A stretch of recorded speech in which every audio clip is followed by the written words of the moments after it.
बिस्मिल्लाहिर्रहमानिर्रहीम। अस्सलाम वालेकुम। आज हम बात करेंगे 3 अहम इशूज़ के हवाले से। आप जानते हैं कि चीफ़ जस्टिस गुलजार अहमद ने जो पाकिस्तान पीपल्स पार्टी की हुकूमत, सिंध हुकूमत के बारे में पिछला पूरा एक हफ़्ता वहाँ पर बैठकर, कराची रजिस्ट्री में बैठकर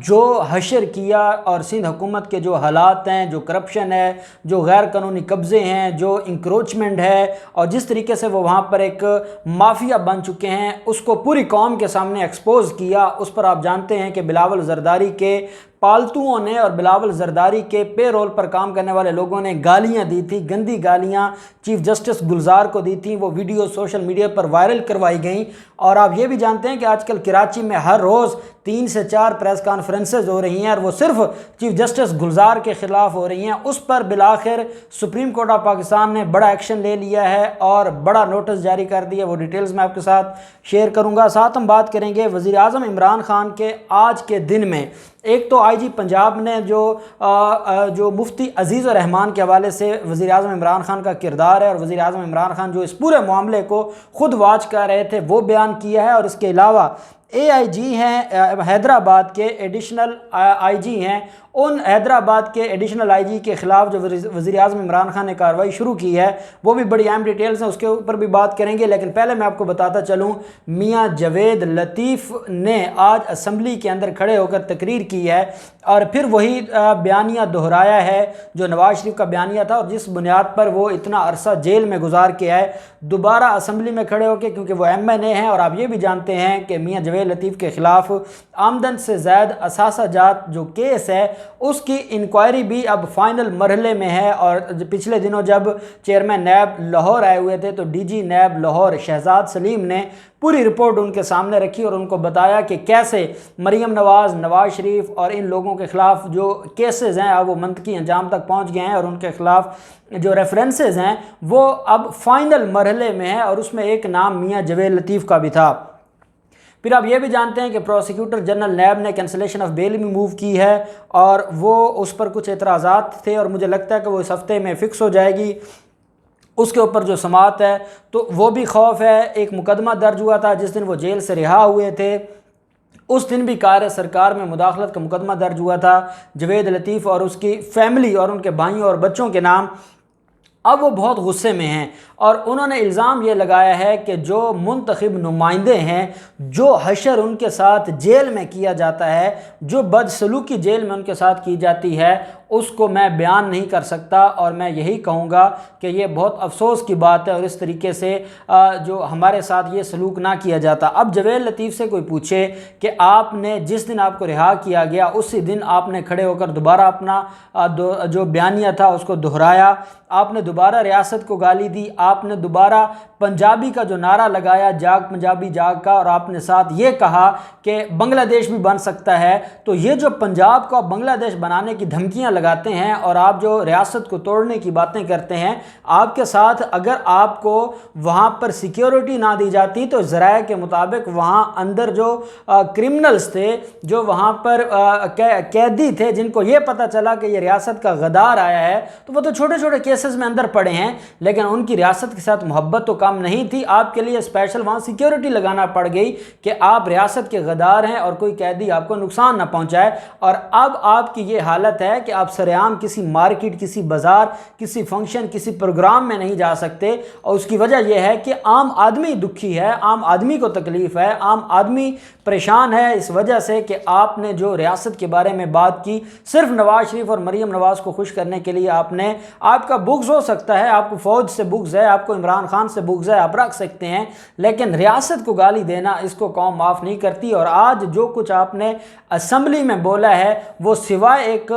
खौफ के कुछ नहीं था। और ये वही बात है कि अब इनकी टांगें कांपने लगी हैं और अब इनको अपना जो मंतकी अंजाम है वो नज़र आने लगा है और ये अपने आप को बचाने के लिए हाथ पांव मार रहे हैं। लेकिन ये इनका जो हाथ पांव मारना है वो तिनके की तरह साबित होगा और इन माफियाज़ के ख़िलाफ़ कार्रवाई यकीनी होगी। दूसरी तरफ वज़ीर आज़म इमरान खान के बारे में आज DIG इन्वेस्टिगेशन ने भी ये बात की है और IG पंजाब इनाम गनी भी इसके ऊपर बात कर चुके हैं। उनका ये कहना है कि मुफ्ती अजीज़ रहमान का केस اس کو سب سے زیادہ اگر واچ کیا ہے اور کوئی اس پورے معاملے کو سپروائز کر رہا تھا تو وہ وزیر اعظم عمران خان تھے۔ وزیر اعظم عمران خان نے جس دن یہ معاملہ ہوا، وزیر اعظم عمران خان نے کہا کہ یہ وہ ناسور ہیں، ہم پوری دنیا میں اسلام فوبیا کے خلاف بات کر رہے ہیں، پوری دنیا میں اپنے مذہب اور اسلام کو ڈیفینڈ کر رہے ہیں، بطور اسلام کا وکیل ہم لوگوں کو اور دنیا کو اور مغرب کو بتا رہے ہیں کہ اسلام یہ نہیں ہے جو آپ سمجھتے ہیں، اور جس طریقے سے آپ اسلام کے خلاف دہشت گردی اور انتہا پسندی شروع کر دی، ہم اس کے خلاف جنگ لڑ رہے ہیں۔ اور یہ ہمارے لوگ ہیں جو مذہب کا نام لیتے ہیں، جو مذہبی اداروں میں بیٹھ کر ایسے شرمناک کام کرتے ہیں، تو ایسے لوگوں کو بالکل معافی نہیں ملنی چاہیے۔ اور یہ بھی ذرائع کا کہنا ہے کہ جب وزیر اعظم عمران خان نے ذاتی دلچسپی لی تو اس کے بعد پھر مفتی عزیز الرحمان جو کہ جا رہے تھے خیبر پختونخوا، بھاگنے لگے تھے اور وہ فضل الرحمان ان کو بچانا چاہتے تھے، بالآخر وہ وہاں سے میاں والی وہاں جاتے ہوئے میاں والی سے گرفتار ہوئے بچوں سمیت، اور اب ان کا جو معاملہ ہے وہ عدالت میں ہے اور 4 روزہ جو جسمانی ریمانڈ ہے وہ آپ جانتے ہیں منظور ہو چکا ہے۔ دوسری طرف وزیر اعظم عمران خان کے حوالے سے جو خبر آئی ہے، وزیر اعظم عمران خان نے ایڈیشنل آئی جی حیدرآباد ان پر اختیارات کے ناجائز استعمال اور مالی بدعنوانی کے الزامات سامنے آنے پر ان کے خلاف کارروائی کا حکم جاری کیا ہے۔ جو وزیر اعظم پورٹل ہے اس پر بہت زیادہ شکایات تھیں جو ایڈیشنل آئی جی حیدرآباد ہیں ان کے خلاف، اور ایڈیشنل آئی جی حیدرآباد یہ ان لوگوں میں سے ہیں جو کافی عرصہ سے وہاں پر تعینات ہیں اور جن کو یہ سمجھا جاتا ہے کہ وہ سندھ حکومت کے یا بلاول زرداری کے یا زرداری خاندان کے بڑے قریبی ہیں، اور وہ ان کی ایما پر یا ان کے اشاروں پر کام کرتے ہیں۔ وہ ریاست کی نوکری نہیں کر رہے، وہ وفاقی بیوروکریسی کے نمائندے یا ملازم نہیں ہیں، بلکہ وہ بلاول ہاؤس کے ملازم ہیں، اور یہی وجہ ہے کہ انہوں نے حیدرآباد میں وہ قبضوں میں ملوث ہیں، وہ وہاں پر کرپشن میں ملوث ہیں، وہ بھتہ خوری میں ملوث ہیں، اور اتنی زیادہ شکایات تھیں کہ وزیر اعظم عمران خان کو خود اس کے اوپر ایکشن لینا پڑا، اور رپورٹ کے مطابق وزیر اعظم عمران خان کی جانب سے اسٹیبلشمنٹ ڈویژن کو خط لکھا گیا اور اس میں اے آئی جی حیدرآباد جمیل احمد کے خلاف کارروائی کی ہدایت کی گئی۔ وزیر اعظم نے اپنے ہاتھ میں تحریر کیا کہ ڈاکٹر جمیل مالی و اخلاقی بدعنوانیوں، اختیارات کے ناجائز استعمال اور دیگر غیر قانونی کارروائیوں میں ملوث پائے گئے ہیں۔ خط میں یہ بھی کہا گیا ہے کہ مبینہ طور پر ڈاکٹر جمیل 15 ضلعوں سے 15 سے 20 لاکھ روپے ماہانہ بھتہ وصول کرتا ہے۔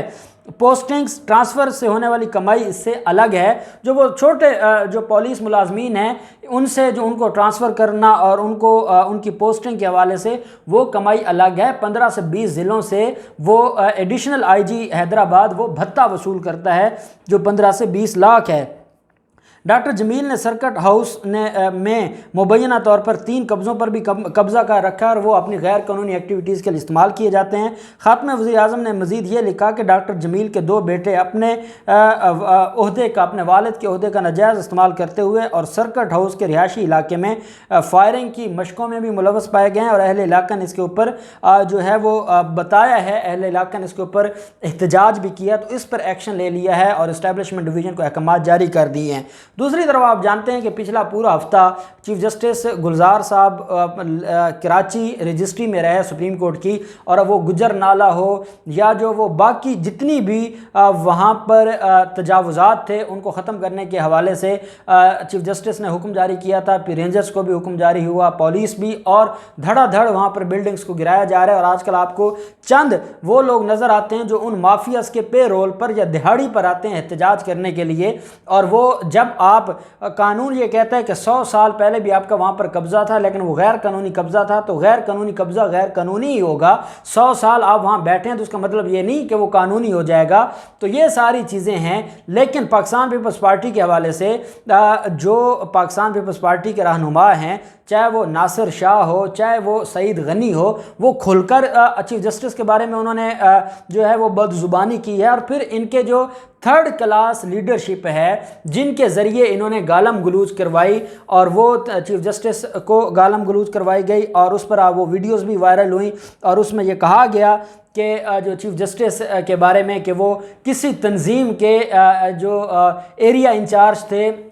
कराची के अंदर और वो वहाँ पर अपने मामलात को देखते थे, तो वो इल्ज़ामात लगा रहे थे चीफ जस्टिस गुलजार पर कि उनका तल्लुक़ कोई माजी में MQM के साथ था, और वो इस वजह से उन पर इल्ज़ामात लगाते हुए धमकी लगाई थी कि हम ईंट से ईंट बजा देंगे, हम ये कर देंगे, वो कर देंगे। और चीफ जस्टिस गुलजार पर जो इल्ज़ाम लगाया गया है, तो पूरी कौम, मैंने भी और पूरी कौम ने यह मुतालबा किया था सुप्रीम कोर्ट से कि ये जो सिंध का मुकद्दर बदलने के लिए, क्योंकि वफाक तो कह कुछ नहीं सकता, 18वीं तरमीम सामने आ जाती है और सूबा बदमाशी करता है और वो कहता है कि आप हमसे कुछ नहीं पूछ सकते। अब जहां वफाक कुछ नहीं कर सकता तो वहां सुप्रीम कोर्ट तो कर सकती है। सुप्रीम कोर्ट तो किसी तरमीम की पाबंद नहीं है। अगर कहीं पे फंडामेंटल राइट इन्फ्रिंज हो रहे हैं किसी भी शहरी के, तो वहां पे सुप्रीम कोर्ट एक्शन ले सकती है, और सुप्रीम कोर्ट ने एक्शन लिया। सुप्रीम कोर्ट ने कहा कि आप लोगों ने सरकारी ज़मीन 1 इंच भी नहीं छोड़ी, सारी कब्जे करवाए। सुप्रीम कोर्ट ने कहा कि आपने पैसे लेकर ये तजावुज़ात करवाई। सुप्रीम कोर्ट ने कहा कि जब ये तजावुज़ात हो रही थी या प्लाजे बंद रहे थे या क्लब बंद रहे थे, तो क्या आपने आंखें बंद की हुई थी? आपकी जिम्मेदारी नहीं थी उसको ठीक करना? सुप्रीम कोर्ट ने इनके कितने अफसरान को जो गैर कानूनी तरीके से जो भर्ती किया गया था उनको घर भेजा। सुप्रीम कोर्ट ने कहा कि आप लोगों के पैसे वो तो आपके जो कनाडा से बंदे बैठकर चला रहे हैं, और आपके पैसे दुबई जा रहे हैं, आपके पैसे तो स्विट्ज़रलैंड जाते हैं। यहाँ क्या लग रहा है, जितने पैसे आपने एजुकेशन का बजट रखा 4 साल में आला यूनिवर्सिटियाँ बन जानी थी और आपने एक स्कूल तक नहीं बनाया। ये वो सारी चीज़ें थी जो सिंध हुकूमत का पोस्टमार्टम किया, और सिंध हुकूमत का जो असल चेहरा है पूरी कौम के सामने चीफ जस्टिस गुलजार ने दिखाया। अब जस्टिस एजाजुल हसन साहब की सरबराही में 3 रुकनी बेंच है जो कल मंगल को इसके ऊपर समाअत करेगा, और ये समाअत होने जा रही है तौहीन अदालत की, और ये सिंध हुकूमत के खिलाफ तौहीन अदालत की होगी। और पाकिस्तान पीपल्स पार्टी, मैं समझता हूँ पाकिस्तान पीपल्स पार्टी के खिलाफ तौहीन अदालत है, क्योंकि ये पाकिस्तान पीपल्स पार्टी के रहनुमा हैं और वो बिलावल जरदारी और मुराद अली शाह की इमाम पर गालियाँ दे रहे थे। तो अब ये खेल बड़े दिलचस्प मरहले में दाखिल हो गए, और आगे उस बेंच की सरबराही एजाजुल हसन साहब फरमा रहे हैं, और वो माफ़ी देने वाले नहीं हैं। और जिन लोगों ने जानबूझकर यहाँ पर यूट्यूब पर लोगों ने बैठकर और मीडिया पर बैठकर चीफ जस्टिस गुलजार के खिलाफ जो कैंपेन चलाई, और ये वो तबका है जो काजी फैज़ ईसा साहब के साथ आपको खड़ा नज़र आता है। आप उनके पिछले 1 हफ्ता के देख लें, उनकी जो वीडियोज़ हैं, तो आपको नज़र आ जाएगा कि ये प्री प्लान चीफ जस्टिस गुलजार के खिलाफ कैंपेन चलाएगी, लेकिन अब उसके ऊपर एक्शन ले लिया गया है। 3 रुकनी बेंच समाअत करने जा रहा है। क्या होता है, जो भी डिटेल्स होंगी हम आपके साथ शेयर करते रहेंगे। अल्लाह पाक पाकिस्तान का हामी नासिर हो। बहुत शुक्रिया। अल्लाह हाफ़िज़। पाकिस्तान जिंदाबाद।